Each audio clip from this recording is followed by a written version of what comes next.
mejor decisión que he tomado en mi carrera. Así que, pues eso es todo. Súper. Entonces, vamos a platicarles un poco de la agenda del día de hoy. Es una agenda bastante simplificada. Llevamos un poquito tarde, pero hagan de cuenta que las horas concuerdan. Vamos a revisar los módulos 1 y 2 del curso de Coursera de GCP Fundamentals. Es un curso que ustedes ya tuvieron la oportunidad de explorar. Probablemente ya hayan terminado o lleven bastante avanzado. Vamos a hacer un break. Vamos a continuar con los siguientes módulos y ahí vamos a tener preguntas y dudas y un cierre. Entonces, ¿les parece bien? ¿Tiene sentido? Yo espero que sí. Y pues nada, podemos comenzar. Un poco con la introducción de GCP. Voy a hablarles de GCP voy a hacerlo muy rápido, considerando que gran parte del contenido ustedes ya tuvieron chance como de verlo y de revisarlo con cuidado. Pero, ¿qué es Google Cloud Platform? Pues es una nueva propuesta, bueno, ya no tan nueva, de cloud computing o de cómputo en la nube. Y esto ha tenido un montón de sonoridad en los últimos años, porque pues todas las empresas quieren hacer cosas en la nube, ¿cierto? Entonces, ¿qué ofrece la plataforma? ¿Cuáles son sus características? Ustedes ya tuvieron chance como de irlas explorando una por una. Las más importantes, que en este momento ya no tengo que ser dueño de una infraestructura física para mantener mis servicios disponibles para una gran cantidad de usuarios. Ya no tengo que hacerme cargo del mantenimiento, de gran parte de la tier de seguridad y de muchas de estas cosas. Ya puedo delegarlas en un proveedor, que en este caso es GCP. Y no me tengo que preocupar por la escalabilidad. O sea, yo ya simplemente puedo hacer el deployment de mis aplicaciones y hay alguien más que se encarga de asegurarme que sean escalables, ¿cierto? Entonces, familias de productos vamos a encontrar varias. Para temas de fundamentals, pues vamos a pasar un poquito por computing, por storage, por la parte de redes y de seguridad y por la parte de análisis de datos. ¿Les parece bien? ¿Cuánto cuesta? Depende un montón del servicio. Yo genuinamente recomiendo hacer experimentos con la calculadora de costos. Los clientes siempre les van a preguntar qué es más barato. La realidad es que una solución de cómputo en la nube termina siendo más barato a mediano o largo plazo. ¿Por qué? Pues porque yo no tengo que hacerme cargo de la infraestructura dañada, tampoco tengo que pagar por el mantenimiento de mi infraestructura física y eso a la larga reduce costos en operaciones, ¿cierto? Y un poco de la historia de cloud computing, esta también ya se la saben.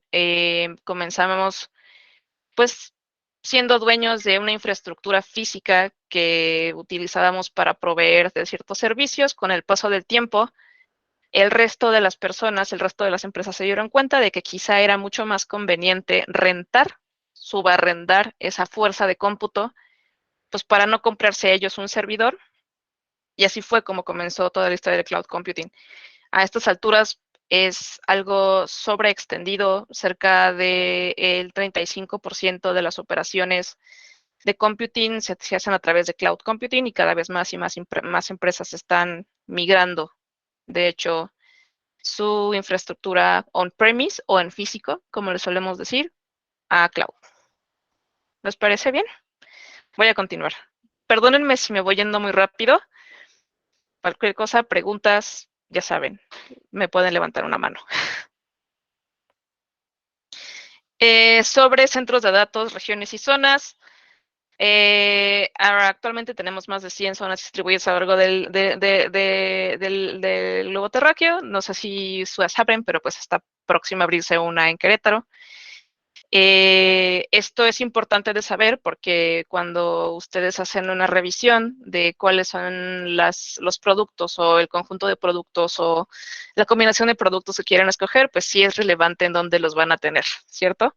Para evitar problemas de posibles latencias o cosas así. Entonces, actualmente creo que somos el servicio de cloud que tiene más regiones activas a lo largo del mundo, para tenerlo en cuenta. Conceptos básicos. La unidad de trabajo, por llamarla de alguna forma, en GCP, son lo que llamamos proyectos. Entonces, cada proyecto puede vivir en un folder y las folders viven en una organización. Esto seguramente lo recuerdan ustedes de sus cursos. Entonces, podemos definir cosas que llamamos policies a los 3 niveles, a nivel de organización, a nivel folder y a nivel proyecto. Estos, si los recuerdan, son jerárquicos. Entonces, pues yo puedo definir policies a nivel de organización y se van a ver afectadas todos los folders y proyectos que yo tenga debajo. Lo mismo a nivel folder, lo mismo a nivel proyecto. Esto está pensado como para que cada área pueda tener su propio folder y necesite tener la mínima cantidad de accesos disponibles para hacer su trabajo, obviamente por temas de seguridad. Entonces, ¿qué es un IAM role? Pues es el permiso, literal, el rol que yo le doy a un usuario, que este usuario puede ser un usuario de GCP, de Google, o un usuario de mi espacio de empresarial, corporativo, con una cuenta corporativa, y yo le digo a qué recursos puede acceder y a cuáles no, ¿cierto? Tipos de roles, entre los principales tenemos de administración, de edición, de viewer o pues de vista, y otro que llamamos de ownership, como el project owner, que es prácticamente el que puede crear, editar y ver. Y administración, pues solo lo mantenemos como por términos de billing. Esto es una cosa interesante porque muchas veces cuando ustedes se enfrentan a problemas de permisos, me dicen, bueno, pero es que soy admin. Y si es como de, bueno, pero es que seas un admin a nivel project no puede hacer o no te da permisos para crear objetos en storage, por ejemplo. Entonces, por eso es muy importante que ustedes tomen en cuenta la jerarquía de estos IAM roles. ¿Cómo se usa la plataforma? Por supuesto, a través de la consola o de la página web con la que ustedes interactúan y es gráfica.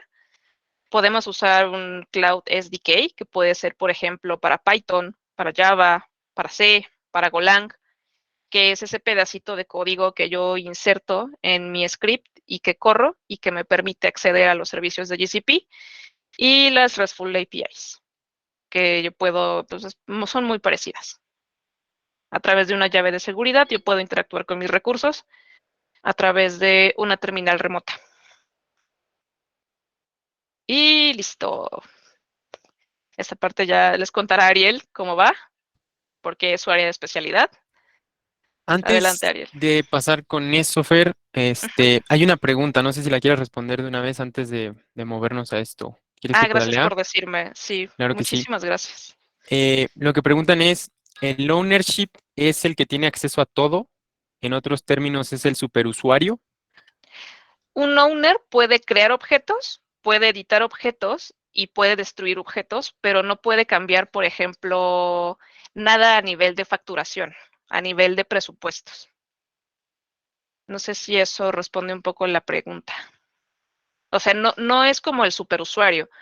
A mí me parece que en términos de IAM roles, pues no existe algo como el superusuario, porque en teoría todos deberían tener la mínima cantidad de accesos necesaria. De hecho, eso es una política de seguridad bien característica de los productos de GCP. Entonces, yo siendo project owner puedo crear objetos, crear recursos, destruir recursos, pero no puedo cambiar la facturación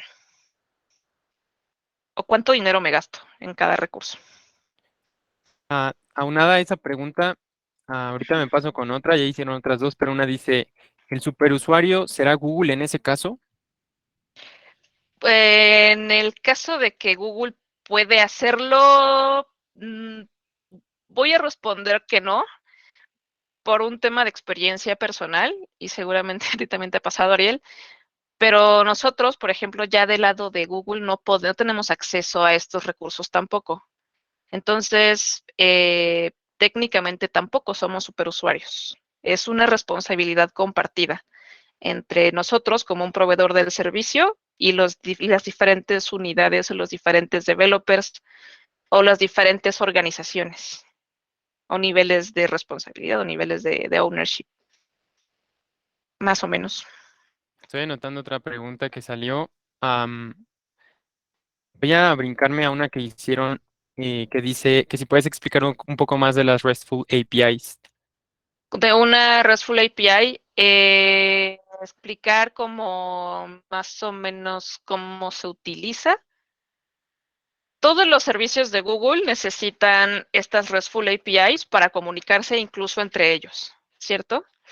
Entonces, cuando nosotros decimos, quiero utilizar una RESTful API, por ejemplo, para crear un bucket en storage, pues si yo tengo una terminal de Linux, voy a Linux y ejecuto un comando, ¿cierto? Que generalmente es útil y algo. Al usar este útil algo, yo estoy haciendo una llamada a esa RESTful API. Entonces, esto lo hago yo desde mi terminal. Lo puedo hacer desde la terminal, desde la Shell Console en mi interfaz web, en mi consola web, o también lo puedo poner en una aplicación, ¿cierto? Entonces, a esto es lo que llamamos como una RESTful API. Que si puedes regresar a la diapositiva anterior, Esta. esa. Ujú, Sí. A lo mejor también puedo aportar un poco a estas preguntas. ujú. Entonces, bueno, a lo mejor lo que se necesita es como entender qué es un API, porque por ahí también preguntaron eso. Y Ujú. un API es Application Programming Interface. Eso significa, pero eso no me dice tanto, ¿no? No me dice mucho. Puedo abstraer ese concepto y pasarlo a como yo lo entendí cuando aprendía de esto, que era, imagínense que están en un restaurante, llegan y se sientan a la mesa y el mesero llega a apuntar su orden. Ustedes le dicen al mesero qué es lo que quieren. El mesero no les dice, yo ahorita, yo te preparo la comida y todo eso. Él solo pasa la orden a cocina y cocina les prepara los alimentos, ¿no?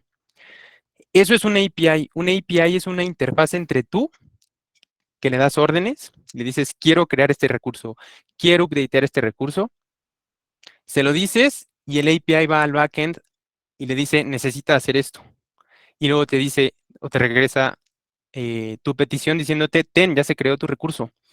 Eso es una API. No sé si con eso quedó un poquito más claro. ¿Qué es una API?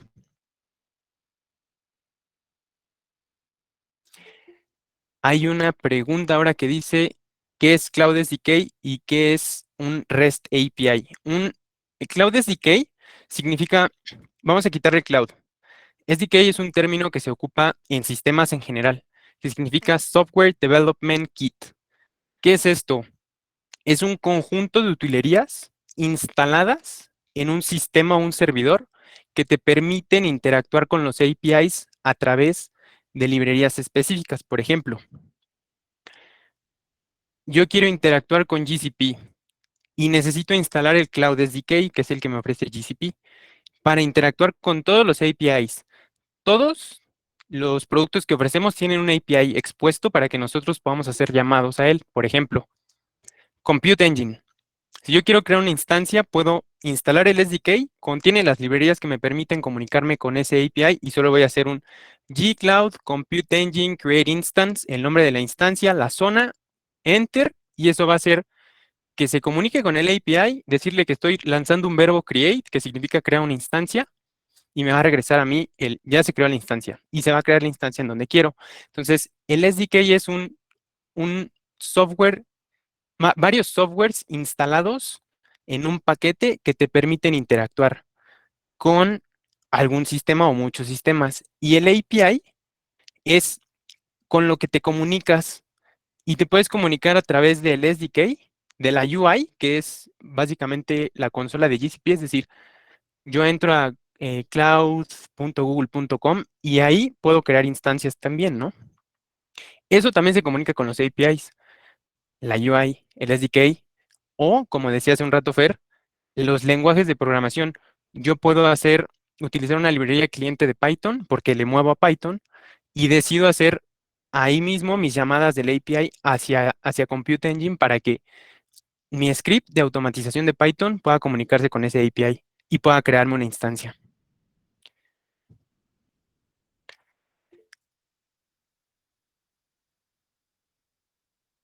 Am, Nos preguntan si podemos hacer un glosario porque son demasiados términos. I know. Sí, se Ah, pone bien difícil. sí, pero piensen en esto. Un SDK es un conjunto de softwares que me ayudan a mí como desarrollador a comunicarme con un sistema. En este caso, este Software Development Kit, que es Cloud SDK, me ayuda a comunicarme con todos los APIs de GCP, con BigQuery, con GCE, con App Engine, con Kubernetes, con lo que quieran. Ese Software Development Kit contiene todo para comunicarme con esos APIs a través de línea de comando. Este, los API son a donde te comunicas, son los intermediarios entre tú y el backend de Google, que es a donde llegan tus llamadas, a donde quieres lanzar tu llamada para poder crear algo, updatear algo. Entonces, a lo mejor esto quedaría más claro con un, no sé, a lo mejor con ambiente, un laboratorio. Así que les recomiendo mucho hacer los laboratorios. Van a utilizar el SDK, la UI y a lo mejor APIs. Entonces, por cuestiones de tiempo, creo que nos vamos a mover a la otra, pero si nos da tiempo, al final regresamos a esto. Una disculpa porque tenemos un poquito de prisa con el tiempo. Este, a ver, ahora, a mí me toca la parte de App Engine. No es mi especialidad precisamente, pero algo que sucede en GCP y en todas las nubes es que uno de los productos principales siempre es la parte de cómputo.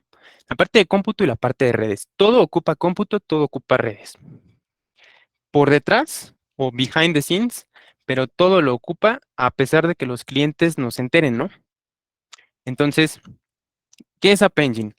Cuando yo empecé con App Engine me confundió mucho y yo decía, pues es lo mismo, pero me están revolviendo, ¿no? Entonces me voy a centrar mucho en la parte de cómo diferencio cada uno de los ambientes que me ofrece App Engine, incluyendo Cloud Run que vienen en esta diapositiva, ¿no?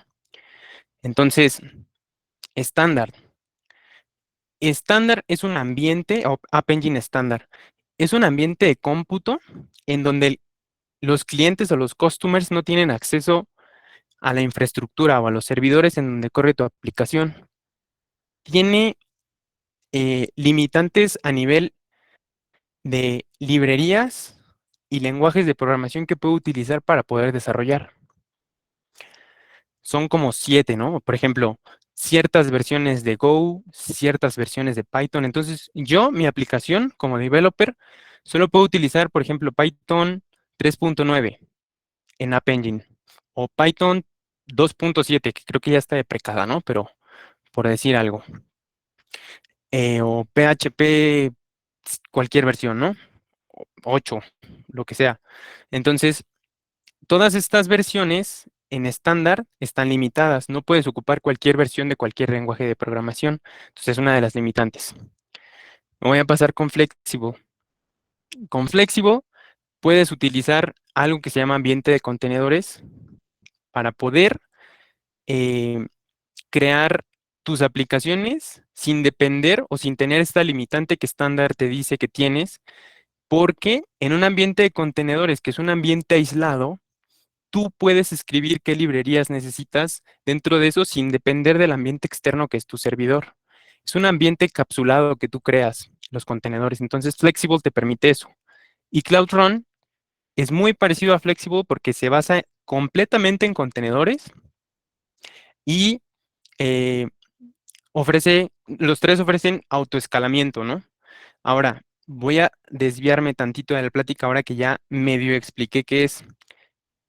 App Engine estándar específicamente es antiguo. Si no me equivoco, es de los productos más viejos de la nube. Creo que fue presentado desde 2008. Entonces, vamos a ponerlo así. En ese entonces, App Engine estándar era de otro mundo. O sea, los desarrolladores decían, yo me puedo dedicar a desarrollar el código de mi aplicación. Google va a manejar los servicios en backend, que son los servidores, los recursos y todo lo que necesite hasta el autoescalamiento, si es que las peticiones de usuarios que llegan a mi página web en App Engine estándar empiezan a crecer tanto que necesito escalar mis servicios, ¿no? De todo eso se va a encargar Google. Ahora, eso ya es normal en los estándares actuales de la industria, ¿no? Entonces, App Engine estándar ya se está quedando un poquito atrás, sobre todo por las limitantes que le decía. Después de eso, Google dijo, bueno, tenemos muchas limitantes en estándar, vamos a sacar Flexible. Eso le va a ayudar a los usuarios a que puedan desarrollar en otros lenguajes y en los que quieran. Y después de eso dijeron, ¿saben qué? Vamos a hacer algo muy parecido a Flexible estándar, pero que sea solo con contenedores, que es Cloud Run. Am, entonces, son lo mismo las tres, pero no. Hay diferencias específicas como la de Cloud Run, que es puedo usar contenedores, solo contenedores, y no tengo limitantes de lenguajes de desarrollo ni de ninguna librería específica. Entonces, este, pues creo que ahí le voy a dejar con este tema. Díganme si tienen preguntas, anótenlas en el chat y ahí se las puedo empezar a contestar. ¿Qué significa? ¿Qué significa escalar? Ajá. Muy buena pregunta. Es, también es un estándar en la industria ahorita. Vamos a poner un ejemplo de qué es escalar. Vamos a suponer que en App Engine tú tienes, o en Compute Engine, significa escalar, significa lo mismo para todo. Significa crecer de algún lado. Existen dos tipos de escalamiento, vertical y horizontal. ¿Qué significa vertical? Yo tengo un servidor en Compute Engine, en donde tengo mi página web corriendo. Necesito escalarlo verticalmente. ¿Qué significa? Voy a conservar esa máquina virtual en donde tengo mi servidor web y necesito escalarla porque los requests o las peticiones de los usuarios externos hacia mi página web están creciendo y necesito más recursos. Entonces le voy a otorgar más recursos, más memoria, más CPU, lo voy a duplicar, por ejemplo. Eso va a ser el escalamiento de mi máquina virtual vertical, la va a hacer más grande. Eso va a ampliar los recursos, lo que significa que va a hacer que más usuarios puedan accesar porque hay más capacidades de cómputo dentro de mi máquina virtual. El siguiente es horizontal. Horizontal significa que yo tengo mi máquina virtual igualita a la otra, con mi página web. Requests de usuarios llegan. Necesito más recursos. Lo que puedo hacer es, en lugar de darle recursos a esa sola, que se vayan haciendo una máquina virtual con esa página web. Al lado de esa, otra máquina virtual con la misma página web. Y al lado de esa, otra. Entonces, en lugar de tener una sola, tengo 10, por ejemplo. Y eso se puede hacer hacia abajo o hacia arriba. Es decir, si los requests de los usuarios disminuyen, entonces voy a tener una máquina virtual, por ejemplo. Si incrementan, voy a hacer 5, 6, 7, 8, 9, 10, dependiendo las necesidades que yo tenga y la configuración específica que yo haya puesto en mi autoescalamiento. Por ejemplo, para una configuración específica puede ser por CPU. Si el uso de CPU llega al 80% en mi instancia, en mi máquina virtual, créate otra, igualita, una réplica, a donde más usuarios puedan llegar. Y así va a pasar, ¿no? Si vuelve a llegar al 80% entre los dos, el CPU, créate otra. Y así, y así, y así. Entonces yo defino la política de cómo deseo que autoescale mi sistema. Espero que eso haya respondido a lo de autoscaler. Tenemos otro par de preguntas. Por ejemplo, ¿cuál es la diferencia entre flexible y Cloud Run? ¿Y por qué flexible? ¿Cuál es la diferencia que además de contenedores que tiene, ¿no? Ok. El ambiente flexible es un poquito antiguo. Eh, llegó antes que Cloud Run, ¿no? El ambiente, la pregunta fue para Cloud Run y Flexible, ¿verdad? Ujú. Ahora, los dos corren contenedores. Flexible, aparte de poder correr contenedores, puedes deployar ahí tu mismo código. En las dos tienes acceso a las instancias, todo parece similar. El único tema aquí es que Cloud Run, cuando tú echas a andar una carga de trabajo, un contenedor, va a hacer un autoescalamiento de una máquina virtual en donde se tiene que meter ese contenedor. Entonces se va a apoyar del poder de cómputo de esa máquina virtual y ese contenedor va a estar viviendo en ella. Y si yo ya no deseo tener este contenedor, esto es para Cloud Run, ¿eh? Lo mato y la máquina virtual se va. Porque Cloud Run funciona bajo demanda de recursos. Si yo requiero tener contenedores corriendo, voy a tener instancias corriendo que van a empezar a consumir recursos y yo voy a tener que pagar. Si yo no deseo tener contenedores porque mi aplicación ya no está corriendo, Los mato a todos, los contenedores y las máquinas virtuales desaparecen. Eso me hace que yo ya no pague. A diferencia de Cloudflex, si necesito autoescalar, lo que va a pasar es, más bien, si no tengo demanda de usuarios, por ejemplo, para mi aplicación, siempre voy a tener el consumo de una instancia. Siempre. No puedo matar mi contenedor y dejar esa instancia y matar esa instancia. Esa va a estar ahí, entonces voy a seguir pagando por esa instancia, a pesar de que no la esté utilizando. Espero también que eso haya ayudado a diferenciar Cloud Run y Flexible. Si no, díganme, por favor. También tenemos otro par de preguntas. Por ¿Ok? ejemplo, Alejandra Rojas pregunta cómo elijo entre escalabilidad vertical, horizontal o de qué depende. Em, Te voy a ser sincero, eso depende mucho de tu caso de uso, de que tenga la capacidad, eh, tu sistema o tu aplicación de no tener alta disponibilidad. ¿Por qué lo digo? Vertical significa que vas a tener una sola instancia, ¿no? Y que la vas a crecer.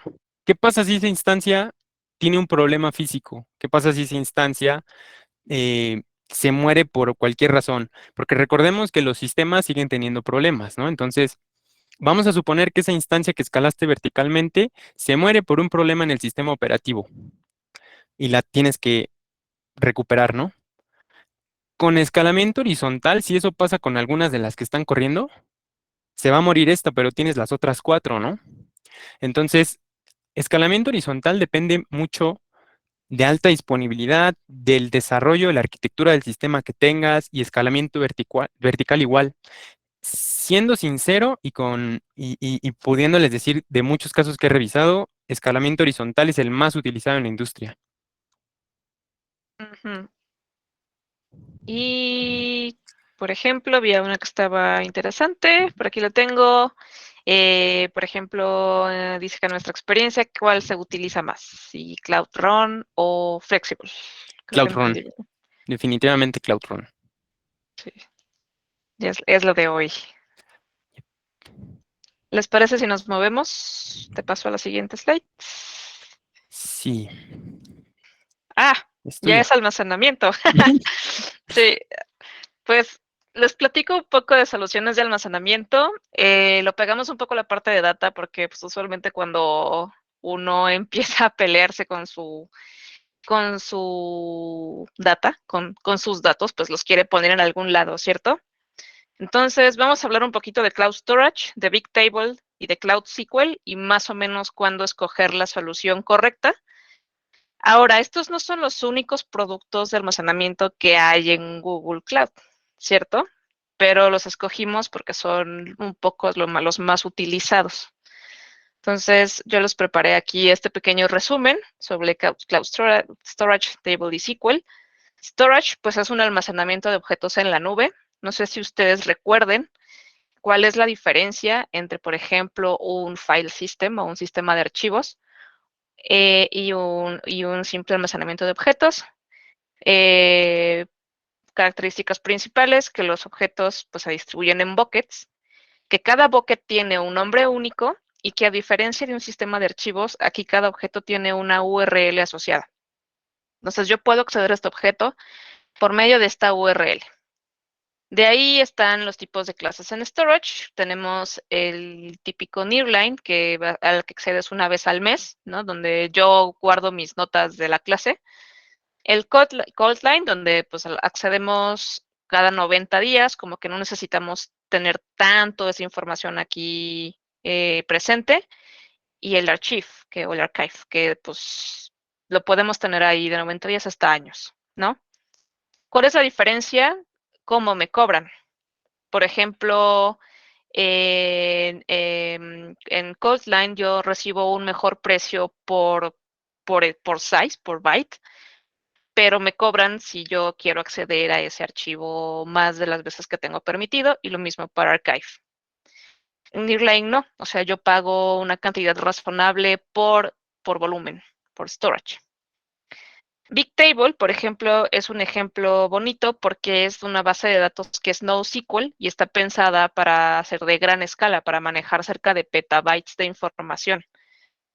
Tiene mucha velocidad de operaciones de lectura y escritura, lo cual lo hace muy popular para aplicaciones que involucran tiempo real. Y aparte funciona muy bien con Spark y con Hadoop. No tiene una terminal de SQL, lo cual la hace un poquito, pues, no tan amigable para algunas empresas que solo han tenido experiencia con SQL, pero pues por eso está Cloud SQL, ¿no? Que es una base SQL totalmente relacional, totalmente administrada por Google, lo que significa que pues los respaldos pueden ser automáticos y son periódicos si yo los configuro así. Y pues es una muy buena alternativa para clientes que ya han trabajado con bases relacionales como MySQL o Postgres o alguna otra cosa. Entonces voy a avanzar con esta tablita, que es la comparativa. Aquí podemos ver otro par de productos por ahí, como Datastore o incluso Spanner, que también Datastore, por ejemplo, es NoSQL y Spanner es relacional SQL, pero no funciona igual que un Cloud SQL. ¿Cuál es la diferencia? Lo que acabamos de platicar un poco sobre la escalabilidad, pero también la escala, o sea, si puedo usar petabytes, terabytes, cuál es la velocidad de lectura o de escritura, y de eso depende que yo la escoja o no para mi caso de uso. Ahora, BigQuery está un poco hasta el final, está sombreada de gris, porque BigQuery no es como tal es una forma de storage. Más adelante vamos a hablar de BigQuery, pero bueno, lo ponemos como un comparativo al lado del almacenamiento, pues porque es de alguna otra forma relacional y me permite tener una consola de SQL para que yo pueda hacer mis queries. Entonces, preguntas, porque si no pasaríamos al break. ¿Todo bien?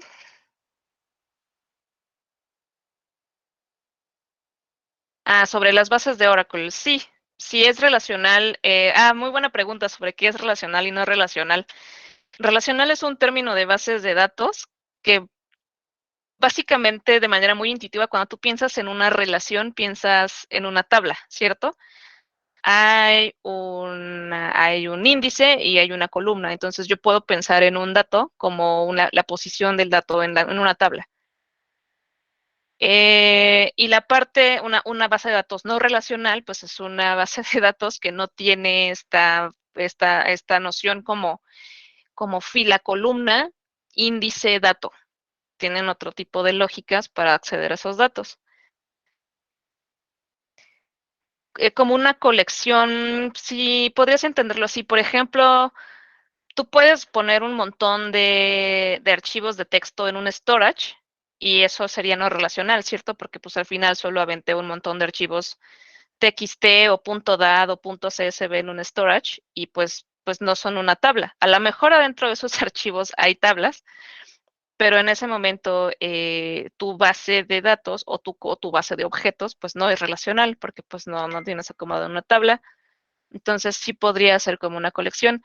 Sobre el tema de BigQuery, BigQuery muchas veces lo utilizan como un data warehousing y muchas veces se confunde el término data warehousing con database. Por eso lo comparan con soluciones de almacenamiento. Sobre Datastore y SQL, sobre operaciones de lectura y escritura o velocidad. Cuando revisamos el comparativo, creo que venía ahí Datastore.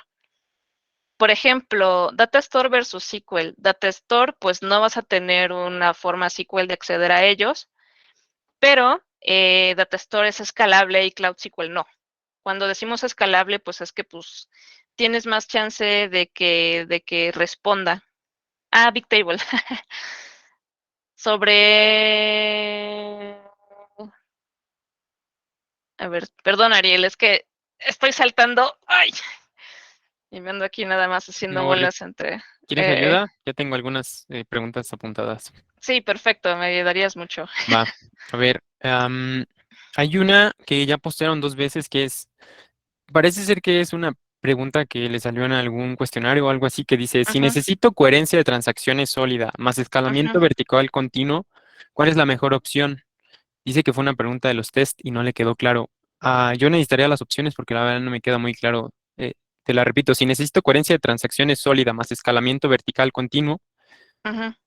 Yo, por eh, ejemplo, ahí usaría Spanner, probablemente Spanner, ajá, sí, por Spanner el creo. tema de la transaccionalidad, porque ese es otro término terrible de bases de datos, que si la base es transaccional o no, que si soporta operaciones ACI, tienen un montón de acrónimos ahí. Transaccional, piénsenlo, es como un balance de banco, o sea, yo saco dinero de mi cuenta y la pongo en otra cuenta y eso es una transacción, porque ese dinero es una unidad que viaja como ahí en el éter, pero yo lo perdí y algo lo ganó. Entonces, lo entendemos así porque pues tiene que haber un registro de cuándo yo cedí ese dinero y cuándo la otra cuenta lo toma. Ajá, es Cloud Spanner. Porque de las que estamos hablando ahorita, pues si a mí me interesa que la base se escale sola y que se mantenga transaccional, sería Cloud Spanner.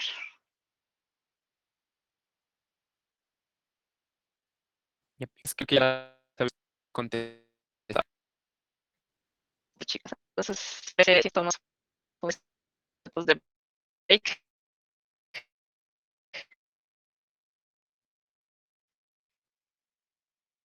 Y creo que, Yo digo que sí. No, sí.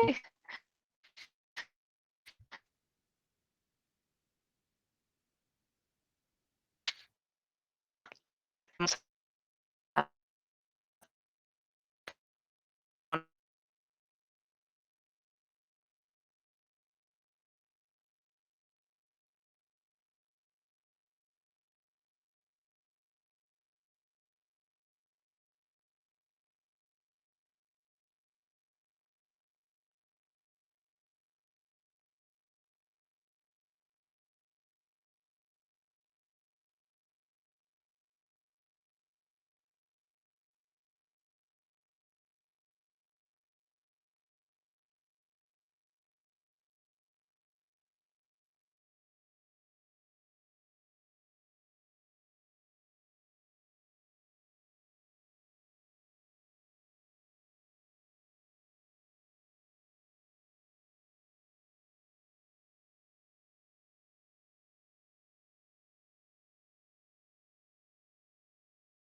relacional versus no relacional, ¿cierto? ¿Cómo ves, Ariel? ¿Quieres que respondamos preguntas?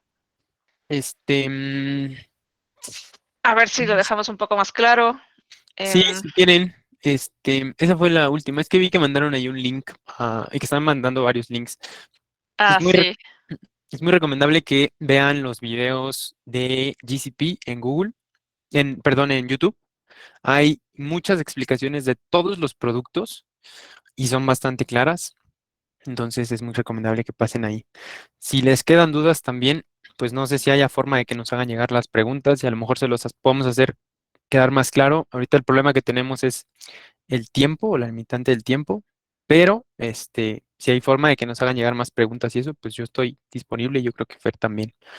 Ujú. Este, pues si quieres, vamos con las diapositivas. Creo que me tocaba a mí, ¿no? Sí, Kubernetes. veamos. Déjame. Que no estoy compartiendo pantalla, ven, ya ven. Estoy como en el timer y yo bien feliz. Ta.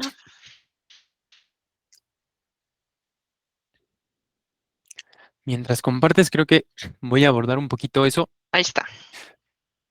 Bien rápido. Bases de datos relacionales y no relacionales. ¿Cuál es la mayor diferencia? ¿Han escuchado hablar de ese concepto de primary key y foreign key, que son llaves primarias, llaves foráneas? Las bases de datos no relacionales no tienen esa relación. Por eso las relacionales se llaman relacionales, porque tienen la relación de llave primaria, llave foránea. Las no relacionales no la tienen. Y existen otro tipo de bases de datos, que son las estructuradas, las que acomodan la información en tablas. Hay bases de datos que no tienen información acomodada en tablas, que son esas bases de datos que les llaman de valor, de llave valor. Están orientadas a tecnologías web. Lo que hacen de llave valor es, por ejemplo, ponerle la llave sería nombre y el valor sería mi nombre, Ariel Palacios, ¿no? La llave sería apellido y el valor sería, perdón, ya lo mencionó, ¿no? Pero Palacios, por ejemplo, ¿no? Entonces, esas bases de datos se estructuran en formatos propios de tecnologías web como JSON y como YAML. A lo mejor ahorita en la de Kubernetes les explico más un poquito de ese tipo de tecnologías web, pero todo eso tiene que ver con APIs que también son tecnologías web. Entonces, lo de las bases de datos es súper amplio, igual que todo lo que estamos viendo, pero espero que con lo del primary key y foreign key haya quedado más claro lo de qué es una base de datos relacional y una no relacional. Y y pues sí, creo que ya. A ver si nos salieron Creo que preguntas. no, ya Va, tenemos. ya estás. Bueno, Kubernetes. Cabe mencionar que Kubernetes es una tecnología relativamente nueva. Creo que empezó en 2016, algo así, pero el boom de Kubernetes no tiene muchos años. Se está convirtiendo en un estándar para en la industria para poder correr aplicaciones. Les voy a dar ejemplos claros. Hay una conferencia en YouTube de Cloud Next. Cloud Next es la conferencia de Google Cloud eh, que se hace, creo que una vez al año. En esa dejan em, que algunos clientes que están en la nube puedan platicar de su arquitectura, de su experiencia con la nube, de cómo fue deployar nuevos servicios en GCP. Y uno de esos es Spotify, por ejemplo. Spotify tiene una arquitectura que corre 50% en la nube de Google, 50% en su centro de datos propio. Ellos hicieron toda la construcción y arquitectura de su aplicación Spotify en Kubernetes, en GCP. Entonces, eh, pueden ver ahí como, como qué tipo de proveedor, de empresas tienen corriendo sus aplicaciones ahí. No sé quién esté relacionada con Niantic, pero es una empresa que se dedica a desarrollar videojuegos. Pokémon Go es uno de sus videojuegos y Pokémon Go fue de los primeros aplicaciones que se generaron y que empezaron a correr en Kubernetes. Entonces hay muchísimos. Target, Walmart, Facebook, casi todos tienen ambientes de Kubernetes y ahí tienen sus aplicaciones corriendo. Ahora, después de haber dicho eso, todavía no, ya vi que hay una pregunta, todavía no digo qué es contenedores y qué es Kubernetes, justo apenas voy a empezar. Eh, ¿Qué es un contenedor? A ver, aquí me va a costar algo de trabajo y me voy a tener que mover un poquito para atrás. Antes de los contenedores, se creó algo que que se llama virtualización. Es una tecnología antigua, pero muy utilizada aún y no creo que vaya a salir del mercado pronto, porque es súper útil para poder ayudarnos a virtualizar ambientes que son físicos en computadoras. Ahora, eso, la virtualización trajo muchas otras cosas como los contenedores y eso trajo a Kubernetes y es una cadenita, ¿no? Entonces, voy a explicar un poco virtualización, ¿no? Existen dos tipos de virtualización. Voy a agregar un tercero con un asterisco que es contenedores. Entonces, el primer tipo de virtualización, tipo uno. ¿Cuál es el tipo uno de virtualización? Es, tengo mis servidores, solo son una caja física con memoria RAM, con almacenamiento, con CPU. Es tan grande que no voy a correr solo ahí un servidor, uno solo. Necesito abstraer todo, hacer una abstracción de los recursos, virtualizarlos y poder manipularlos a mi antojo. Entonces, le instalo algo que se llama hipervisor a esa caja, que es básicamente un sistema operativo con propiedades que me ayudan a abstraer esos recursos, CPU, memoria, almacenamiento. Eso me va a poder ayudar a partir eso en piezas del tamaño que yo quiera. Ese hipervisor, que es un programa, de nuevo, con un sistema operativo que me ayuda a administrar esa caja que tengo en donde tengo recursos. Ahora, ya que tengo ese hipervisor, puedo empezar a crear maquinitas, servidores, computadoras, como lo quieran llamar, dentro de él y en donde yo le digo, tenía 30 CPUs en esta cajota, dale uno a esta maquinita y dale otro a esta otra y dale memoria, un pedazo de memoria a esta y dale un pedazo de almacenamiento.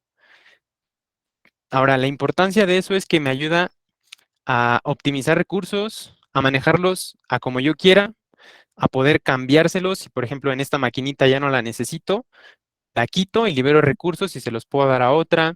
Entonces, virtualización es súper importante. Todavía se sigue utilizando. Segundo tipo de virtualización es tipo 2 y es el que podemos utilizar en nuestras compus, por ejemplo, que es, no sé si han escuchado de VirtualBox, es súper conocido, es un desarrollo de Oracle, si no me equivoco. Ese VirtualBox y ese tipo de virtualización funciona a través de, tengo mi computadora, tengo el sistema operativo de mi computadora, Windows. Ahí trabajo, hago mis trabajos de clase y hago lo que sea, pero no me es suficiente o tengo muchos recursos de sobra. Voy a instalarle VirtualBox, voy a abstraer esos recursos de mi máquina para hacerlos manipulables, voy a instalar un sistema operativo aparte y le voy a dar recursos compartidos de mi máquina.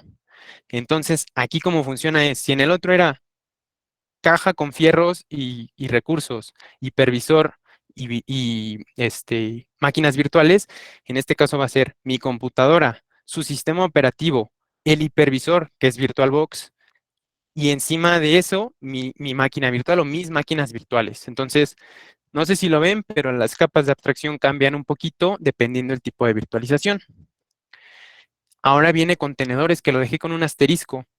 Entonces, entre esos tres tipos, incluyendo contenedores, que está con un asterisco, recordemos, contenedores se considera un tipo de virtualización a nivel sistema operativo, apoyado de funciones del núcleo del sistema operativo, lo que se conoce como el kernel, por ejemplo, en Linux. Eh, lo que hace los contenedores es crear un ambiente aislado dentro de un sistema operativo, como lo hacen los otros tipos de virtualización, ¿eh? Pero cambia mucho aquí, porque los contenedores deben de ser pequeños. Por ejemplo, yo he corrido servidores web que pesan 1 mega, cuando un sistema operativo te puede pesar, no sé, 2 gigas, 3 gigas, 4 gigas, 5 gigas, dependiendo, ¿no? Entonces, imagínense poder correr un contenedor con una imagen de un servidor web, en donde yo pueda poner mi página web y y aparte de todo eso, que pese nada. Ahora, los contenedores son, tienes tu sistema operativo, vamos a ponerlo en Linux, tienes tu sistema operativo Linux y deseas correr una aplicación dentro de un contenedor, tienes que generar algo que se llama un archivo de contenedor o Dockerfile. Por ejemplo, me voy a orientar en un tipo de contenedor que se llama Docker. Docker es una empresa que generó y que hizo el boom de los contenedores. Esa empresa creo que los desarrolló por 2014, 2013, no recuerdo, y de ahí todo empezó a crecer. Esos contenedores tenían como intención consumir pocos recursos, ser muy ligeros, tener solo lo necesario para que tu aplicación corriera. Por ejemplo, vamos a ponerlo en el ambiente de Windows, ¿no? Un contenedor de Windows que en donde quieres tener una página web solo tendría el programa donde corre tu página web, el sistema operativo de Windows, son esos dos. Entonces tienes tu contenedor con Windows, tu página web y listo. Nada más. Si necesitas alguna librería de la que dependa tu página web, Python, por ejemplo, la instalas. Y solo esas tres cosas, no más. Por eso es que son tan ligeras. Em, entonces, vamos un poquito más abajo de eso. ¿Cómo funcionan contenedores? Los contenedores se apoyan de los recursos que ya tiene tu máquina y se aíslan como si fueran un proceso. No sé si han visto los procesos en Linux, cómo corren. Si entran a una terminal Linux y le ponen PS con cualquier bandera que quieran, van a ver los procesos corriendo de Linux, entre ellos el proceso principal, que lo ejecuta el usuario root, por ejemplo, y toda la lista de procesos que tengan. Todo a nivel sistema operativo corre como un servicio o un proceso. Los contenedores van a ser un proceso más corriendo dentro de tu máquina. Ahora, ¿los contenedores y las máquinas virtuales son lo mismo? No. ¿Puedes correr contenedores dentro de una máquina virtual? Sí, puedes correr contenedores en tu máquina. Por ejemplo, yo en la mía tengo instalado Docker y ahí corro contenedores. Sí se puede, no necesita ser un ambiente virtualizado, pero creo que la mejor combinación es tener un sistema operativo con una máquina virtual y adentro de esa tener contenedores, porque las dos te dan una capa de abstracción en donde te permiten manejar los recursos como quieras a nivel sistema operativo y luego tener contenedores corriendo y si necesitas más recursos, le das más recursos a tu máquina virtual en donde están corriendo tus contenedores. Entonces, los contenedores pueden correr dentro de máquinas virtuales. Entonces, si se fijan, es abstracción tras abstracción tras abstracción de recursos. Creo que es un tema un poquito raro o complicado, me gusta más explicarlo con ejemplos, pero por favor díganme si no quedó claro, porque se los puedo volver a explicar o puedo buscar otra forma de explicárselos.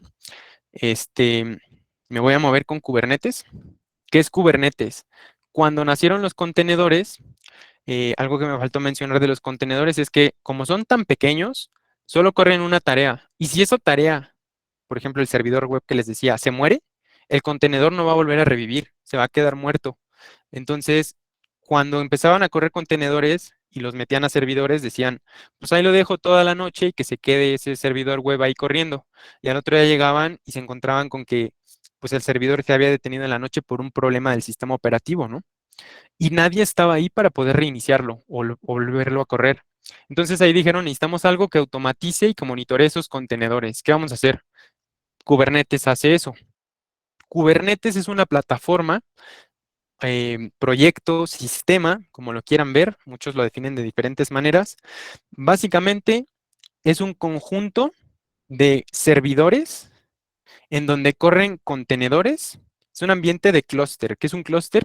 Es un conjunto, una agrupación de alguna cosa que tiene em, afinidad y que tienen tareas en común y características en común. Entonces, Kubernetes es un ambiente de clúster, lo que quiere decir que si es un conjunto, una agrupación, es que es una agrupación de servidores en donde corren, eh, voy a llamarlo así, los binarios de Kubernetes que ayudan a monitorear a los contenedores.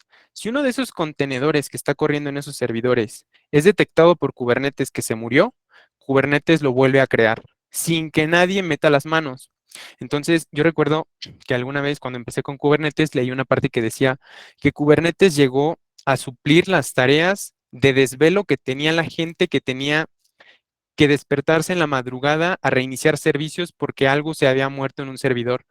Con Kubernetes eso se acabó porque Kubernetes automatiza eso. Tú no necesitas monitorear nada. Kubernetes lo está monitoreando por ti. Entonces, Kubernetes es una plataforma que orquesta contenedores, los monitorea. Si alguno falla, lo recrea. Crea servicios para que puedas accesar a los contenedores.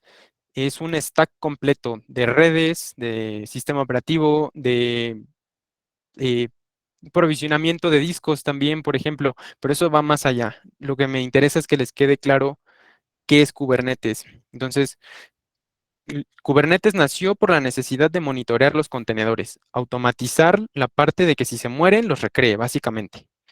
¿Qué es Google Kubernetes Engine? Kubernetes, el punto número 2, ahí, si buscan, hay una página que se llama kubernetes.io. Esa es la página del open source de Kubernetes. ¿Qué es open source? Eh, hay proyectos en sistemas que son de código abierto, de fuente abierta. Eso quiere decir que cualquiera de nosotros puede eh, apoyar y a meterle las manos al código de eso y hacer cambios al código si es que tenemos conocimiento suficiente y todo eso, ¿no? Ahora, ese es el Kubernetes del punto número 2. El Kubernetes del punto número 3, que es Google Kubernetes Engine, es la oferta de Google Cloud a través de tomar ese paquete o ese sistema de Kubernetes open source, traerlo a la nube de Google y ofrecértelo como un sistema manejado. Es decir, yo Google te ofrezco esto, te ofrezco la infraestructura, toda la paquetería. Si quieres crear un clúster de esos, solo tienes que dar unos cuantos clics y se va a crear, a comparación del punto número 2, que es el de open source, que tienes que hacer toda la instalación de todo, es muy tardado, muy laborioso, te encuentras con bastantes problemas y el de Google es, dale unos cuantos clics, dime cuántos recursos quieres, dime cuántas máquinas virtuales quieres, qué tipo de escalamiento quieres y luego dale clic y se va a crear. Em, ¿Dudas hasta aquí? No sé si estoy yendo muy rápido, pero creo que no, ¿verdad? Va. Este, ok, ahora, es que Antos es lo mismo que Kubernetes, bueno, no las voy a confundir. Antos es una oferta multicloud o híbrida para la nube. ¿Qué quiere decir esto? Yo, Google, creé Kubernetes, Google Kubernetes Engine. Eso te lo ofrezco en la nube. Pero ¿qué pasa si yo soy un cliente que tiene sus servicios todavía en su propio centro de datos y todavía no me quiero migrar a la nube porque no estoy listo? Entonces Google dijo, voy a crear este paquete de Google Kubernetes Engine. Tú lo vas a poder descargar en tu centro de datos. Vas a poder desplegar todo este paquete ahí y vas a tener Google Kubernetes Engine corriendo en tu centro de datos. ¿Qué gano con esto? Pues que ya estés listo más tarde para migrarte a la nube de Google, por ejemplo, que tengas la habilidad de utilizar nuestro paquete de Google Kubernetes Engine, lo pruebes y decidas si te gusta o no para poderte migrar a la nube. Em, no solo es eso la oferta de Antos, repito, la oferta de Antos es multi-cloud. ¿Qué significa esto? Que puedes utilizar ese paquete, otros paquetes que tenemos en Antos, eh, en otras nubes. Por ejemplo, tenemos algo que se llama sí, Antos Config Management.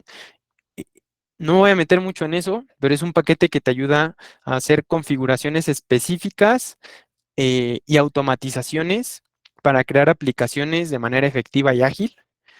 Y lo puedes correr en la nube de Google, pero si no quieres, te lo puedes llevar a la nube de Amazon, por ejemplo, o a la de Azure. Y desde allá puedes hacerlo, puedes manejarlo, puedes utilizarlo, bla, bla, bla. Entonces, voy a cerrar Antos con esto. Cuando estaba investigando sobre Antos, me acuerdo que decía el chico de, de- de los videos que yo vi, que están en Coursera, era algo así como, Antos significa, creo que es flor en griego. ¿Por qué le pusieron eso? Porque la flor no florece sin la nube. Entonces es como una analogía de la flor está en tu on-premise, pero no va a florecer hasta que no la traigas a la nube, porque la flor necesita de lluvia de la nube. Entonces es como una analogía medio rara y además decidieron traerlo del griego porque Kubernetes, la palabra también viene de griego. Creo que es como, este, no me acuerdo, es como el comandante del barco o algo así, eso es lo que significa Kubernetes, o el timón, algo así significa. Entonces, espero que haya quedado claro, si no, por favor, déjenme sus preguntas.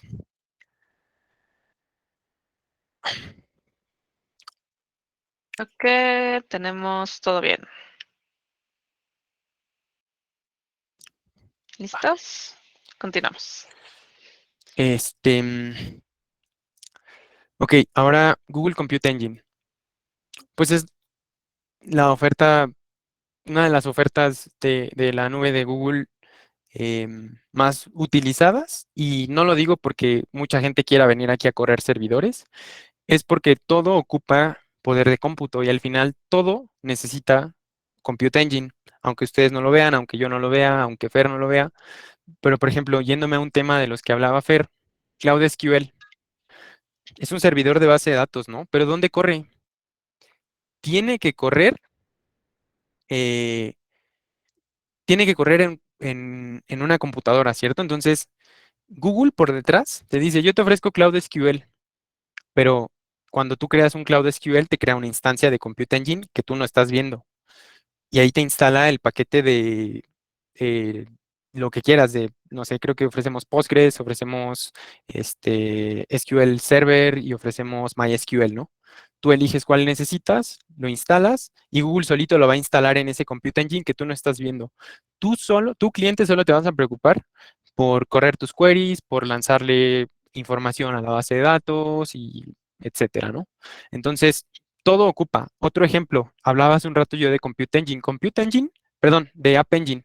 App Engine no te deja ver qué instancias se crearon, pero App Engine básicamente está montado sobre Compute Engine y ocupa capacidades de Kubernetes para hacer el autoescalamiento y cosas de ese tipo.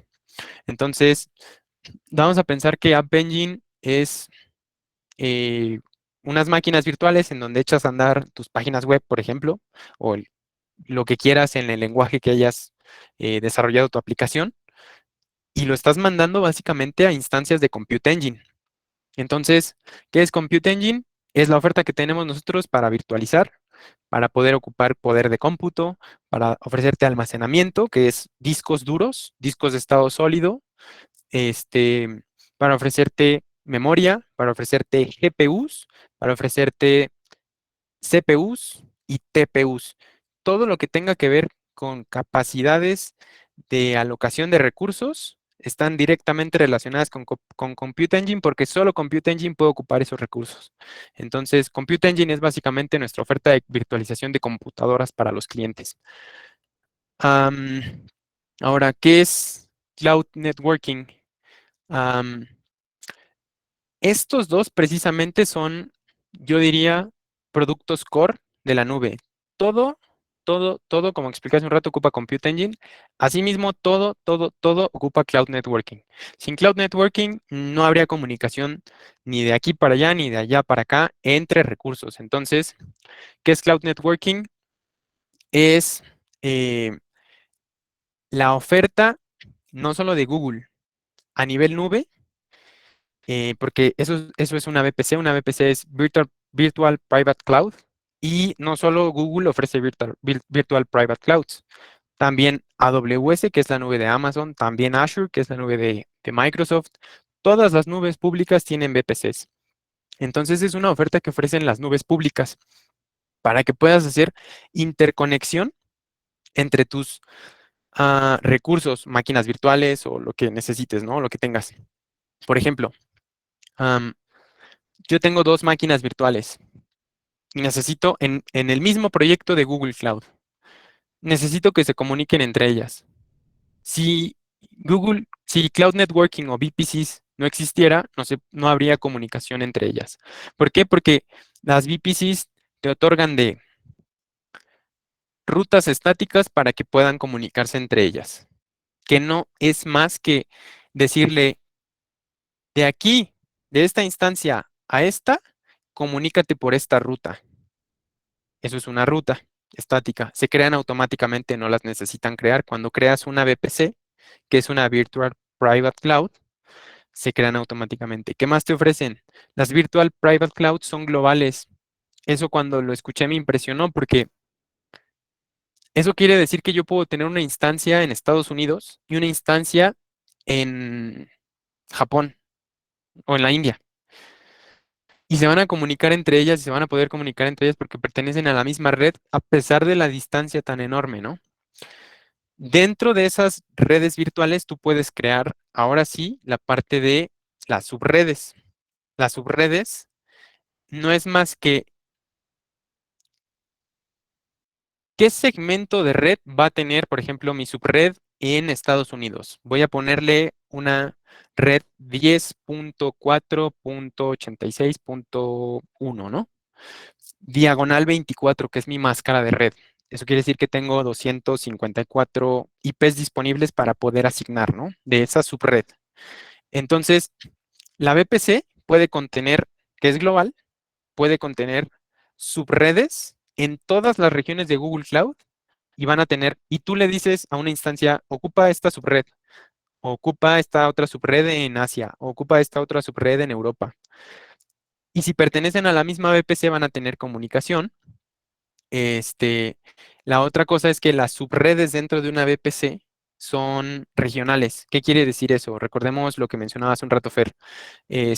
Los Cloud Regions se dividen por regiones estratégicas en donde está GCP presente y donde tiene centros de datos, ¿no? Entonces, por ejemplo, está la región en América, está la de, ¿cuál ubicó? La de Sao Paulo. Hay un centro de datos o una región en Sao Paulo. Y todas las demás están en Estados Unidos y creo que hay una en Canadá, unas cuantas.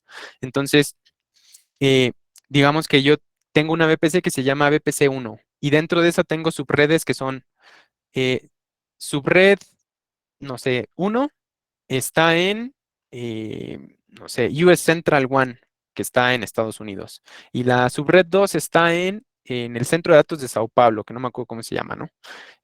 Creo que es South America One, East One o algo así. Entonces, ya tengo dos subredes en diferentes regiones dentro de una misma VPC y así puedo hacer con todas las regiones de Google. Ahora, cuando crean una instancia, por ejemplo, va a necesitar una VPC. Si ustedes no configuran ninguna VPC, Google lo configura por ti. Hay una VPC que se llama Default, que crea subredes en todas las regiones de Google, así que no importa dónde crees una instancia, va a obtener una dirección IP del segmento de la subred en donde elegiste crear tu instancia, en la región donde elegiste crear tu instancia. Espero no estarlas revolviendo mucho con esto de las VPCs, pero imagínense como que es la oferta del stack de red completo de Google Cloud y no solo de Google Cloud, les digo, de todas las redes. Em, ok, me voy a mover ahora a Cloud Load Balancing, ¿va? Cabe mencionar que VPCs también te ofrece lo que les decía, rutas estáticas, firewall rules, el- segmentación IP, entre otras cosas, ¿no? Va, entonces ahora me voy a mover a Cloud Load Balancing, ¿va? ¿Qué es Cloud Load Balancing? Esto me voy a tener que apoyar del concepto que les explicaba hace un rato del escalamiento horizontal, ¿va? Por ahí veo una pregunta, de una vez la voy a contestar. Sí, creo que sí trabaja con IPv6. Este, mi gran tema aquí es que yo no soy del equipo de redes, pero pues sí, supongo que trabaja con IPv6.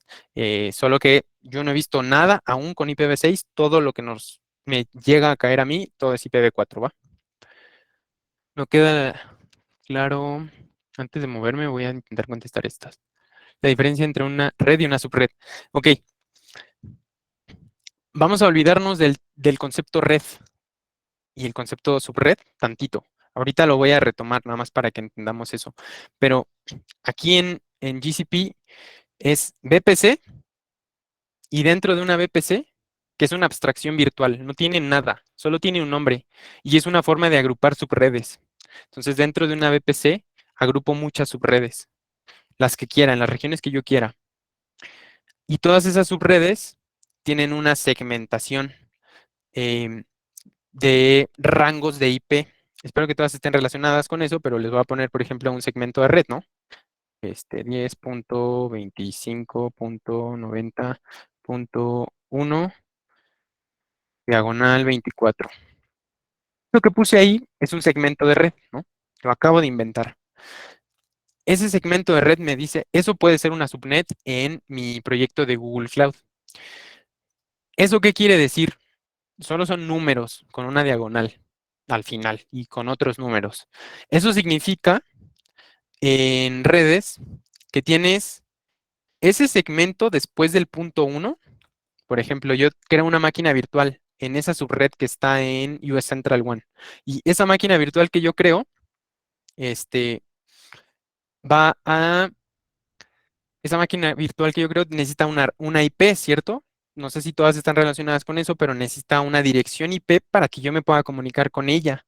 Entonces, esta dirección IP tiene que salir del segmento que les puse ahí, que es diagonal 24. Diagonal 24 significa que tiene 254 IPs disponibles para poder asignar. Por ejemplo, voy a crear una instancia, ¿no? Y le dije, agarra una IP de esa red. Entonces, mi instancia va a tener, se le va a asignar esa IP que acabo de poner. Y se fijan que es lo mismo, pero en lugar de uno dice 2, porque tomó las IPs disponibles dentro de ese segmento de red. Y de ahí en adelante tengo, recuerden lo que dije, el 24 me dice cuántas tengo disponibles después del 1, que es 254 direcciones IP. Eso quiere decir que dentro de esa subred puedo tener 254 máquinas virtuales viviendo con una IP asignada. Espero que eso haya quedado un poquito más claro. Ahora, ¿qué es una red y qué es una subnet? Esos ya son conceptos de redes puras, de red.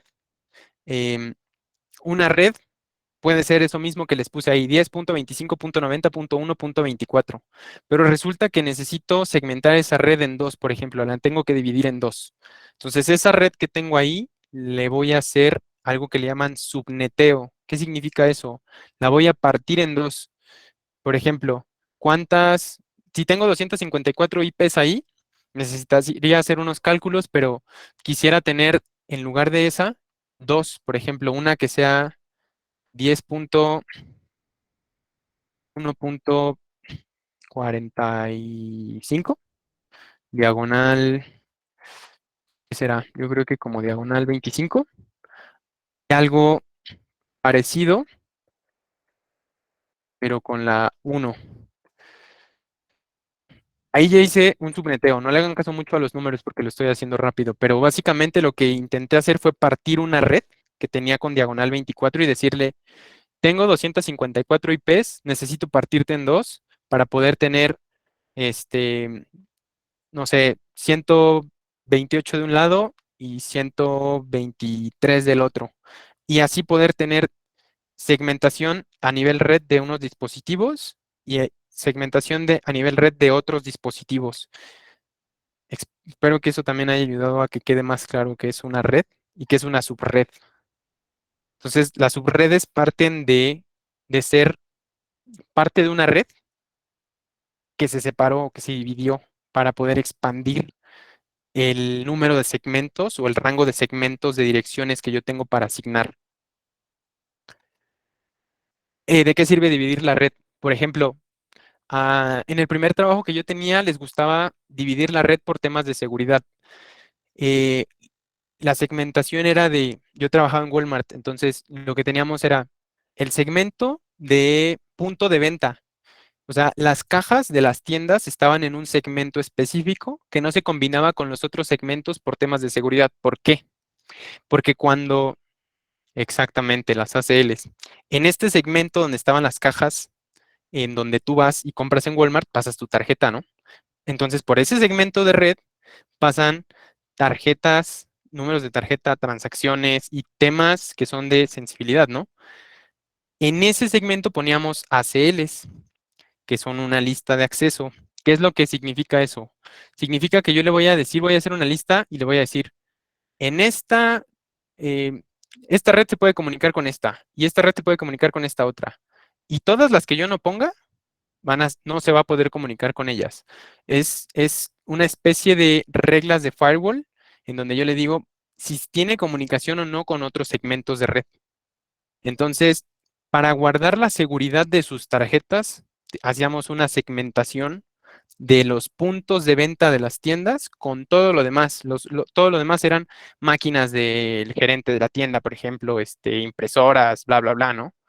Y no se combinaban. Entonces, para eso te sirve segmentación. Es una segmentación, vamos a llamarlo así, para administración. Es meramente administrativo, ¿va? Em, Creo que ya me tomé bastante tiempo. Voy a intentar hacer esto bastante rápido. Entonces, Cloud Load Balancing es básicamente tener un balanceador enfrente de máquinas virtuales para que puedan llegar tus peticiones. ¿Para qué necesito un load balancer? Lo que les decía hace un rato, tenemos escalamiento horizontal. ¿Cómo hago que mis requests de usuarios lleguen a todas? Pues necesito ponerle algo enfrente, ¿no? Y decirle, tú load balancer, tienes que hacer que las peticiones de usuarios lleguen a ti y tú vas a distribuir de manera equitativa la carga de trabajo. Por ejemplo, usuario 1 llegó al servidor 1, usuario 2 llegó al servidor 2 y así, ¿no? Entonces, un load balancer te sirve para poder manejar las cargas de trabajo, perdón, las requests o las peticiones de usuarios hacia tu aplicación que tienes en 20 máquinas virtuales. Entonces, necesitas ponerles una dirección IP enfrente, que es tu load balancer. Llegan ahí las peticiones y ese las distribuye a todos tus servidores, ¿va? ¿Qué es Cloud DNS y Cloud CDN? Bueno, pues Cloud DNS es Domain Name Service, a veces lo llaman Domain Name Server, y básicamente es un servicio para poder traducir justo eso que les decía, direcciones IPs en dominios. Por ejemplo, google.com es un dominio, pero eso atrás tiene una dirección IP o varias. Entonces, yo como usuario, se me hace más fácil? ¿Acordarme de un nombre o acordarme de unos números como los que les puse hace un rato? Pues acordarme de un nombre, ¿no? No me voy a acordar de Fer si se llama 1, 2, 3, 4, 5, 6. Así le digo Fer, ¿verdad? Entonces, de ahí viene la parte de Domain Name Server o Domain Name Service. ¿Y qué es un CDN? Es un Content Network Delivery. ¿Qué significa esto? Cuando tienes suficientes o muchas aplicaciones distribuidas, como Spotify, por ejemplo, que tiene servidores de Kubernetes en América, en Europa y en Asia, lo que hacen es, eh, ¿qué pasa si un usuario de Europa se conecta al de América? No, o sea, no es rentable, ¿no? ¿Cuánto es el tiempo de espera? ¿Cuánto es el tiempo de espera, digamos, más bien el tiempo de la petición? Es mejor que se conecte al de Europa, ¿no? Entonces, Content Network perdón, Content Delivery Network, que es CDN, es un servicio que se te ofrece para poder tener puntos específicos en diferentes zonas, les llaman edge points, para que los usuarios se puedan conectar al servicio que les quede más cerca. Eso te ayuda en muchísimas cosas, hasta ahorrarte costos. Entonces, lo que hace es, se despliega puntos estratégicos de este CDN y si un cliente de Europa se quiere conectar a Spotify, lo va a mandar hacia Europa, no lo va a mandar hacia América, ¿va? Hybrid Connectivity en VPCs, que es otra cosa que te ofrecen las VPCs en la nube. Básicamente significa que si yo tengo un centro de datos, Spotify, y lo quiero conectar con la nube de Google, puedo hacer una conexión desde mi centro de datos hacia la nube de Google a través de un cablezote de red, básicamente, que te ofrecen, por ejemplo, algún proveedor que tenemos, es una de las ofertas que se llama Interconnect, si no me equivoco, y básicamente es conectar tu centro de datos con la nube directo y ya vas a poder tener acceso y comunicación desde tus servidores aquí a los que están en la nube a través de este cable. Y puedes tener redundancia. ¿Qué pasa si ese cablezote se cae? Bueno, pues tengo una VPN, por ejemplo, que también es otra forma de conectar de manera híbrida. Por eso se llama Hybrid Connectivity,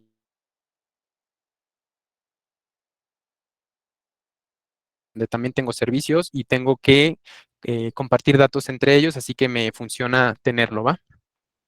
Y pues creo que ya, porque quedan 20 minutos. Vas, Fer.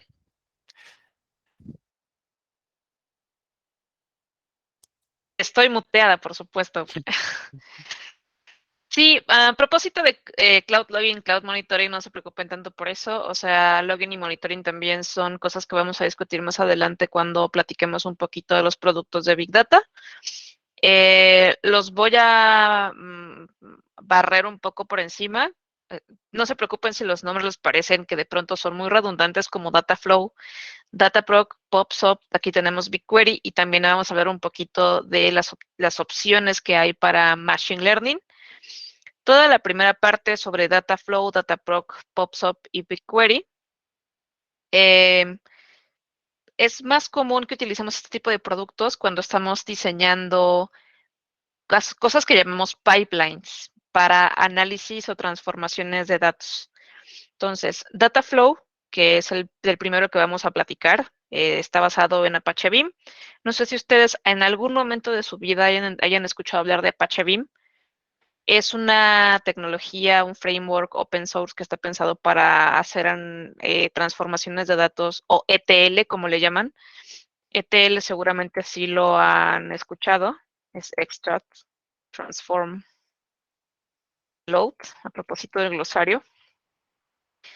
Entonces, para paralelizar estas operaciones de ETL. ¿Por qué? Porque el problema más común que uno tiene cuando se enfrenta con grandes volúmenes de datos es, bueno, ¿de dónde los voy a sacar? Que es como una fuente. ¿Qué les voy a hacer y a dónde los voy a botar? O a dónde los voy a escribir o dónde los voy a guardar. Entonces, el de dónde los saco es un proceso de extracción, el cómo los o qué les hago es un proceso de transformación y el a dónde los guardo pues ya es un proceso de loading. Entonces, en estas transformaciones puede haber tanto limpieza, puede haber filtros, puede haber cosas que llamamos reshuffle, ahorita les explico más o menos o les cuento más o menos de qué va eso, y también puede haber joins. Entonces, supongamos que ustedes tienen una cantidad de teras de datos, tienen un montón de archivos que son de texto, que son JSONs, que tienen guardados por ahí en un storage, y todos esos archivos tienen que terminar procesados, limpios, bonitos. Sí, te la paso. Esta. ¿Es esta? Súper.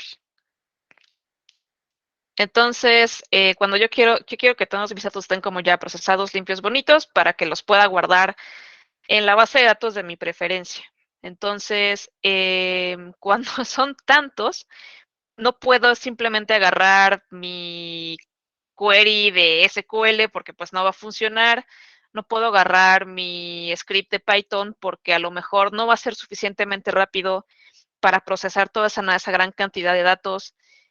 No puedo utilizar a lo mejor el script que yo tengo de R, ¿no? Para limpiarlos y categorizarlos y llenar los datos que me faltan, porque primero lo tendría que hacer en local y mi computadora es muy chiquita, entonces voy a tener un montón de memory errors, y segundo, porque va a ser increíblemente lento.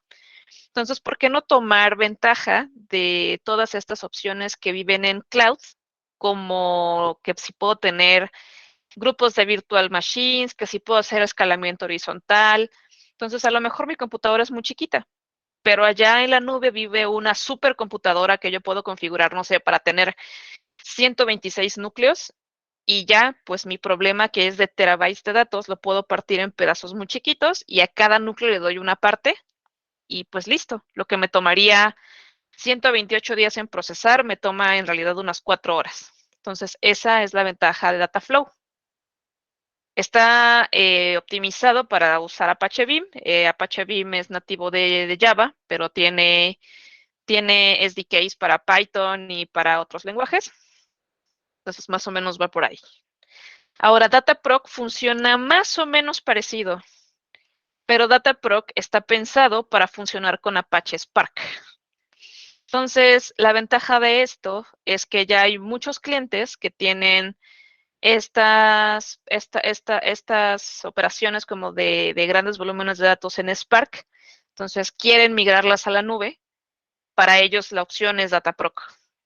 Dataproc lo que hace es levantar un clúster de Hive, de Hadoop, y pues correr Spark ahí, con la gran ventaja de que yo les prometo que si ustedes intentan levantar un clúster de estos en su casa, les va a tomar al menos una semana en hacerlo funcionar.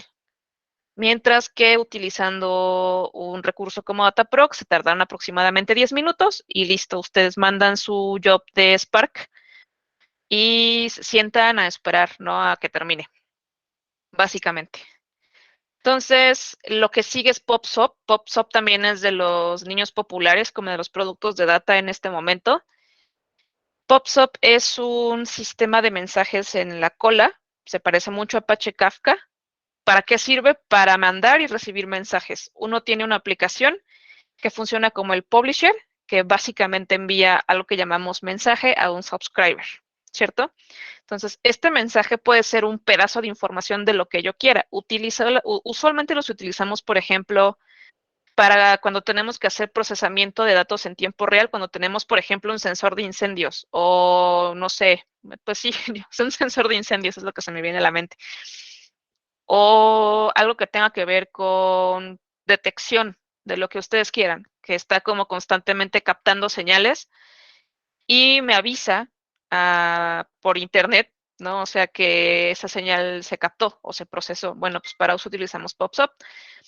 También es muy común encontrar algunas aplicaciones de juegos que ya utilizan PubSub también para, por ejemplo, boarding scores y cosas así. Entonces, es un producto que está constantemente escuchando, así como cuando le cae algo, y cuando le cae algo, le cae un mensaje, lo manda a otro lugar y hace cosas con esos mensajes. Por ejemplo, es muy común ver que PubSub se utiliza con Dataflow, mensaje que llega, mensaje que es redirigido a Dataflow, donde se procesa y termina en una base de datos, ¿no? Más o menos eso es lo que termina sucediendo. La ventaja es que es muy rápido, y pues es de los más comunes, y por supuesto luego está BigQuery.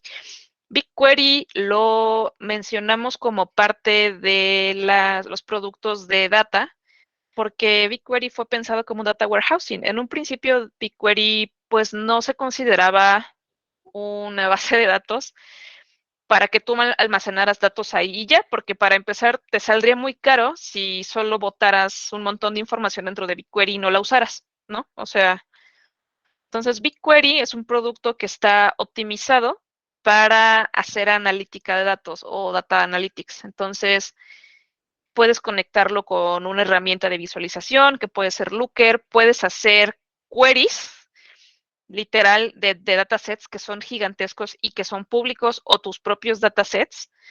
Y la idea detrás de BigQuery es centralizar o tener como un data warehousing central cuando tú tienes un montón de otros productos de datos. Entonces, van a encontrar que Dataflow se conecta con BigQuery, porque pues todo lo que yo extraigo de donde quiera y lo proceso y lo boto, pues lo boto en BigQuery. Van a encontrar que Dataproc se conecta a BigQuery, porque lo mismo, hay un driver de Spark para BigQuery, y pues PubSub no se conecta directamente con BigQuery, pero pues mucho de lo que cae a PubSub también llega a BigQuery, y más o menos esto es lo que tengo que platicarles del lado de la parte de ETL.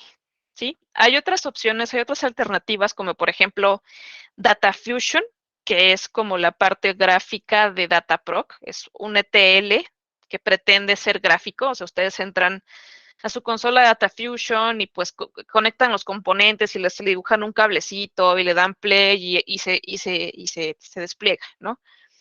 O Data Prep, que es más o menos la misma dinámica. ¿Para qué queremos pues procesar esta gran cantidad de datos? Pues porque le queremos hacer cosas, ¿no? Muchas veces estos datos procesados terminan en alternativas para hacer machine learning. Entonces, ya que platicamos en los módulos anteriores de todo lo que hace GCP por la parte de infraestructura, o sea, desde cómo se levantan los clústeres de Kubernetes, cómo se levantan las virtual machines, ¿por qué es importante el load balancing? Bueno, pues porque todas estas cosas se utilizan para construir estas máquinas que son, bueno, esos armatosts en realidad que son como mucho más sofisticados justo encima, como Vertex AI o BigQuery ML o todos los modelos de Machine Learning que ya están preentrenados. Entonces, platicándoles un poquito de qué hace Vertex AI, o sea, Vertex AI es es un producto que pretende ser pues sí, es un producto para la elaboración de un modelo de Machine Learning end-to-end. Entonces, tú puedes utilizar el autopiloto o el AutoML y simplemente enchufar tus datos desde BigQuery, seleccionar el tipo de modelo que quieres correr y Vertex va a escoger los mejores parámetros que él considere que son para ti y te va a devolver los resultados sin que tengas que utilizar una gran cantidad de código de por medio. Pero también puede que yo quiera implementar mi propio modelo, ¿no? A lo mejor, pues, a lo mejor yo le muevo un poquito al Python, a lo mejor yo sé un poquito de TensorFlow, o a lo mejor tengo algo en la cabeza porque lo leí en un paper y es súper específico y estoy completamente segura de que eso va a solucionar el problema de negocio que yo tengo. Entonces puedo ir a Vertex y puedo escribir mi propio modelo de AI o de Machine Learning y ejecutarlo dentro de GCP, utilizando todas las ventajas del escalamiento, y de que al final voy a estar pagando por lo que uso, ¿no? Más o menos. Ahora, BigQuery ML también forma parte de la familia de Vertex AI. La gran diferencia es que está pensado para aquellos clientes que están muy familiarizados con SQL y que tienen ya una cantidad importante de datos dentro de BigQuery. Entonces, no es necesario aprender un nuevo lenguaje de programación, simplemente con lo que sabes de SQL puedes levantar un modelo, ¿no? Así como, así, pues, select, cosa de tal, from, modelo tal, con la tabla que quieres, literal. Y después tenemos las alternativas que llamamos modelos preentrenados, que llevan el famosísimo API al final, como Vision, Speech o Translate. Vision, no sé si ustedes han visto que en su teléfono pueden tomarle una foto a, no sé, a una botella de plástico y le preguntan a Google qué es eso y Google les dice, es una botella de plástico. Bueno, pues eso es Cloud Vision. Speech es, si yo en este momento quisiera generar ¿cómo se llaman? Los subtítulos automáticos, eso sería Cloud Speech. Translate, lo mismo. O sea, Translate incluso ya funciona con texto escrito. O sea, ustedes ya pueden tomarle una foto a algo que está escrito en un papel y Translate puede traducirlo por ustedes porque estos modelos ya fueron preentrenados con bases de datos de Google y entonces pues no tienen que pasar por la molestia de juntar su base de datos, entrenar su modelo, ver si le salió bien, depurar su base de datos, reentrenar su modelo, ver si le salió bien. Eso ya lo hizo Google por ustedes. Entonces, pros y contras de todos estos. Vertex es muy bueno, le sacas mucho partido si eres un poco, o sea, si ya tienes un poco de contexto de Machine Learning, de TensorFlow, de redes neuronales, de lo que quieras. Si quieres escribir código, Vertex es una muy buena opción. Si no tienes la opción de utilizar el AutoML, pero pues ahí sí dejas que Vertex escoja lo que es mejor para ti. Y se acabó y no hay tu tía. Después, BigQuery ML se basa completamente en Vertex AutoML. Está pensado igual para que tú no tengas que escribir una línea más de código del que necesitas. Pros, tienes una base de datos, un data warehouse en BigQuery, lo utilizas, le haces algo, lo dejas en BigQuery. Entonces, deja de ser como un problema. Para los pre-trained models, pues se utilizan así como haciendo, o sea, como llamando las APIs, por eso terminan llamándose APIs. Y pues corrí un poco en el tema de Big Data, pero espero haber sido un poco más, eh, no sé, no tan aburrida en ese sentido. Cosas que les pueden preguntar en un examen, por ejemplo, porque cómo les encantan, cuáles son las diferencias entre Dataflow y Dataproc. Bueno, pues los dos, si lo piensan, los dos lo pueden usar para lo mismo. O sea, a lo mejor yo he hecho mi ETL toda la vida en Spark, ¿no? O sea, toda la vida he limpiado mis datos en Spark. Sí. Entonces, pues la diferencia es que si yo ya tengo una infraestructura que funciona con Spark y mis procesos he probado que funcionan en Spark, pues entonces para mí es Dataproc. No, pues si nunca he tocado Spark. Ajá, sí. Entonces, pues a lo mejor me conviene más Dataflow, pues es Apache Beam. Mm, si le muevo un poco más a Java, también puede ser que me convenga más Dataflow. Hay una locura que se llama Composer, que no está como en este momento en este documento justo ahora. Composer es muy bueno, también está pensado para hacer ETL en Python. Entonces, pues eso es lo que les quiero platicar. Preguntas. Lo de si también se usa Visual Studio para ETL, creo que es una afirmación, porque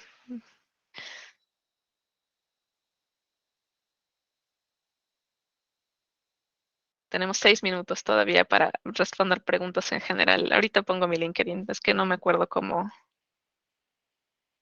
procesas tus datos en Spark. Pues depende, supongo, de qué les quieres hacer. Cosas que en este momento a mí se me ocurren es, supongamos que tienes no sé, un cliente que recibe miles de llamadas telefónicas en un minuto. ¿no? Todas esas llamadas telefónicas están en un XML, en un archivo de texto, y son que es una base de datos de llave valor. No están estructuradas en tablas y son no relacionales. Entonces, pues tú puedes meter tu engine de Spark para leer ese conjunto de llaves valores, y a lo mejor tú nada más quieres sacar, pues no sé, un group by, ¿no? O sea, quieres contar una cantidad de llamadas por un solo usuario o por usuario, pero pues sacas ventaja de Spark porque ya tienes un clúster de Hadoop que están trabajando tus maquinitas, y pues nada, lo que usualmente te tardaría días si quisieras hacer un group by en SQL, puedes meterlo en este engine de Spark y pues te tomaría unas cuantas horas porque te sacas ventaja de la paralelización de los recursos. Ah, y te preguntan sobre el DNS, Ariel. Sí, claro que sí. Hoy vienen más. Ok, con el de DNS. am, pues DNS como servicio se conoce como eh, Domain Name Service. Y cuando tienes eso hosteado, que siempre pasa en un servidor, es Domain Name Server. ¿Y para qué sirve eso? Para traducir de IP a, a nombre de dominio. Entonces, por ejemplo, google.com, cuando yo escribo eso, mi navegador tiene que salir a buscar la parte de DNS. El DNS dice, ok, google.com es esta o estas IPs, este pool de IPs, y te voy a mandar al servidor que tiene esa IP. Entonces, google.com debe de tener una IP que sea como algo así, ¿no? Voy a inventar una, ¿eh?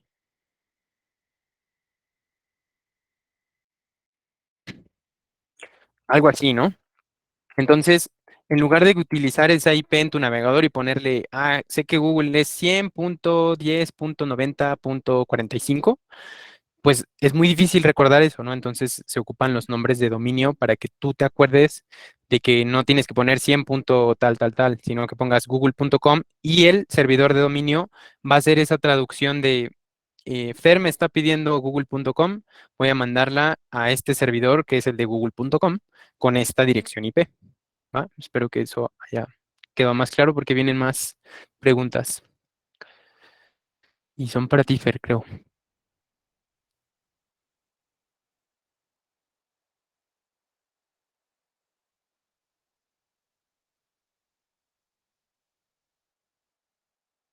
Puedo jalar mis archivos .cbs a Spark y programar lo que quiera. Es que estaba muteada, Fer. Ah, Es yes. porque estoy muteada, no puede ser. Perdón, perdón. Sobre Spark, no. Pues Spark es complicado. La forma en la que yo he utilizado Spark es usando PySpark. Entonces, Spark tiene su propia lógica, básicamente de cómputo. Entonces, tendrías que utilizar un framework de Spark, el que tú quieras. Hay quien lo utiliza así nada más. Cuando decimos de importar tus CSVs, pues tendrías que cargar tus CSVs utilizando una llamada de import y hacerles lo que quieras. Pues sí, pues podrías hacerles lo que tú quieras porque al final estás haciendo código. Entonces, pues cuando utilizas código, tienes un montón de flexibilidad, ¿no? O sea, en ese sentido. Sobre lo de Speech API, pues es para audio-texto, cuando hablas y se traduce texto. Para eso utilizamos Speech API.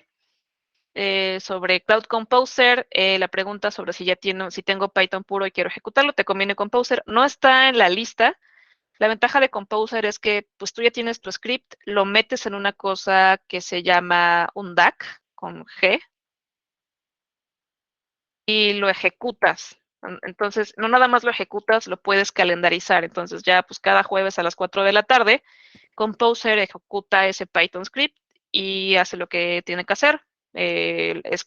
Asigna los recursos que tiene que asignar, se encarga de todo por ti. Si ese día tenías más data de lo habitual y resulta que tu API, o sea, si tienes más datos de lo habitual, pues no hay tema porque Composer lo va a escalar. Entonces, pues solito va a jalar haciendo lo que tengan que asignar. Sí, es Apache Airflow, Composer.